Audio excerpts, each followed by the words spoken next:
आज एक अत्यंत गंभीर और देश की अस्मिता से जुड़े मामले को लेकर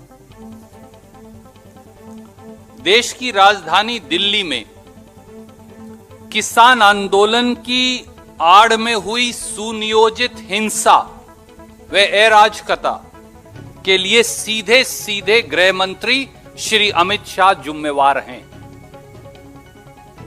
इस संबंध में तमाम खुफिया इनपुट के बावजूद हिंसा के तांडव को न रोक पाने में नाकामी के चलते उन्हें एक पल भी अपने पद पर बने रहने का अधिकार नहीं। श्री अमित शाह को बगैर देरी के बर्खास्त किया जाना चाहिए। भारतीय राष्ट्रीय कांग्रेस की यह मांग है। साल भर के भीतर राष्ट्रीय राजधानी में दूसरी बार हुई इस हिंसा को रोक पाने में बुरी तरह विफल रहने वाले श्री अमित शाह को बगैर देरी के गद्दी छोड़नी चाहिए। यदि प्रधानमंत्री माननीय नरेंद्र मोदी जी अब भी उन्हें बर्खास्त नहीं करते तो साबित हो जाएगा कि श्री अमित शाह से इस पूरी हिंसा में देश के प्रधानमंत्री की प्रत्यक्ष मिलीभगत है। आज दोस्तों, आजादी के 73 सालों में यह पहला मौका है जब कोई सरकार लाल किले जैसी राष्ट्रीय धरोहर की रक्षा करने में भी पूरी तरह नाकाम रही है। किसानों के नाम पर साजिश के तहत चंद उपद्रवियों को लाल किले में घुसने दिया गया और दिल्ली पुलिस कुर्सियों पर बैठी आराम फरमाती रही। भाजपा के करीबी और मोदी शाह के चेले दीप सिद्धू की पूरे समय लाल किले में मौजूदगी, इस उपद्रव में मौजूदगी किसान आंदोलन को बदनाम करने की एक सुनियोजित साजिश है। और अब स्थिति उल्टा चोर कोतवाल को डांटे वाली है।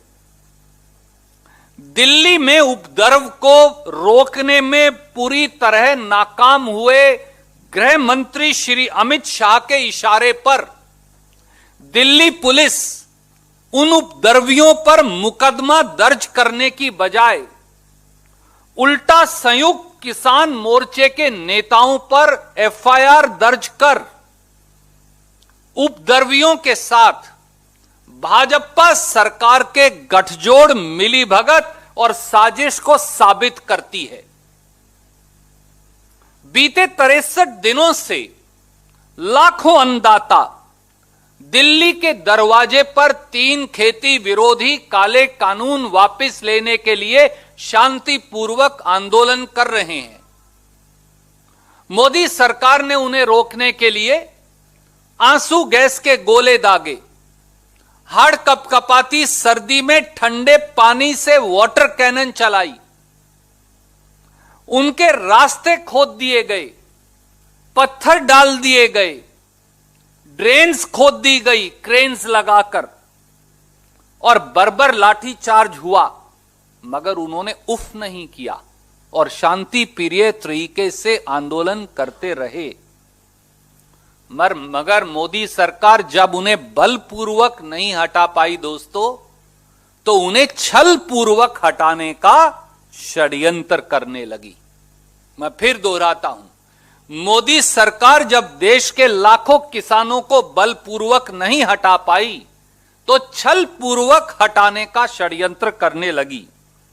पहले प्रताड़ित करो और परास्त करो की नीति, जब लाठियां डंडे बरस रहे थे तो पहले प्रताड़ित करो और परास्त करो की नीति, फिर मीटिंग पर मीटिंग कर थका दो और भगा दो की नीति, फिर किसानों में फूट डालो और आंदोलन तोड़ो की नीति। और अब अंतिम छल है, अराजकता का आरोप लगा, बदनाम करो और बाहर करो की नीति। यह है मोदी सरकार का असली षड्यंत्रकारी चेहरा। मैं फिर दोहराता हूं, पहले प्रताड़ित करो और परास्त करो, फिर